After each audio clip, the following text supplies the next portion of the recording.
Horror is a genre often misunderstood and misconstrued, but one that has endured for hundreds of years.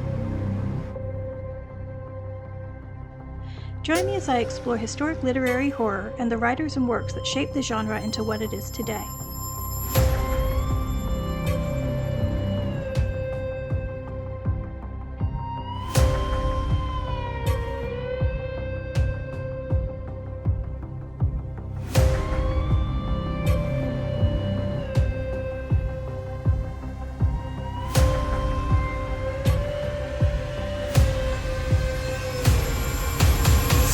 I'm Kit Claremont. Welcome to the Literary Horror Archive. Welcome to episode 0 of the Literary Horror Archive. This is a special episode to set some ground rules before we jump into Washington Irving's The Legend of Sleepy Hollow in a couple of weeks. Basically, I'm going to define what I mean by literary historic horror and the perimeters that we're working with. First, the easy part.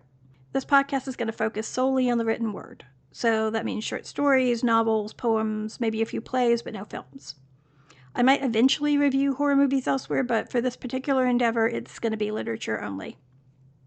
As for horror, I'm painting with a pretty broad brush. We'll be discussing everything from the supernatural to the psychological, including gothic horror, cosmic horror, vampires, ghosts, werewolves, pretty much everything you can think of. Then we get to the tricky part. What makes something historic horror? Hopefully you can hear my air quotes around historic horror. Basically, everyone's going to have a different definition of this, but I'm defining it as a work that has had some sort of notable impact on the genre overall, and that was published in the English language prior to 1965. Originally, I was going to limit it to works published more than 100 years ago. It's currently 2026, so the cutoff would have been 1926, but there were too many things from the 1930s and 40s that I really wanted to cover. Also, I don't think you can have a meaningful conversation about literary horror and omit Shirley Jackson. Since We Have Always Lived in the Castle was released in 1962, and Jackson died in her sleep a few years later, the cutoff is 1965. Now, this isn't to say that modern horror writers haven't had a notable impact on the genre. I think you'd be hard-pressed to say that someone like Stephen King hasn't had a massive influence. But the man is still alive and publishing new books every year, so maybe we don't bury him just yet. Now that I've defined literary historic horror, or at least how it relates to this podcast, let me tell you a bit about episode format and release structure. Our current season, Season 1, is going to be about 15 episodes, with new episodes releasing every other Tuesday. Each episode should be about 35 to 45 minutes long, and it's going to focus on a specific author and one or more of their works. Some episodes are going to be longer than others, mostly because some authors are more prolific or had a larger impact on the genre, but I'm going to try to do each one justice.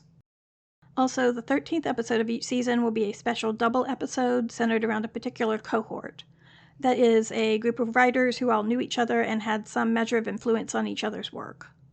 This season will be focusing on the Villa Diodati set, or Mary Shelley and her contemporaries, Lord Byron, James Hogg, Lady Caroline Lamb, Dr. John Polidori, Claire Clairmont, and Mary's husband and my personal nemesis, Percy Shelley. And while we'll be discussing some extremely famous works like The Phantom of the Opera or Frankenstein, for example, I'll also be including smaller works that you may not have heard of unless you too are a literature nerd and or you studied them in college. While talking about the big blockbusters is always fun, I hope I can introduce you to some overlooked stories that are just as worthy of becoming your favorites. So that's all for now. Episode 1, The Legend of Sleepy Hollow, will be dropping on June 16th, so remember to tune in on Spotify, Apple Music, YouTube, or wherever else you prefer to listen. Thank you for joining us, and please remember to like, subscribe, comment, or share wherever you happen to be listening. The Literary Horror Archive is written, edited, directed, and produced by Kit Claremont. Music used in this episode is Call of Fate by Alex Bess. The Literary Horror Archive releases new episodes twice a month every other Tuesday. Join us next time as we discuss Washington Irving and The Legend of Sleepy Hollow. Until then, stay spooky, friends.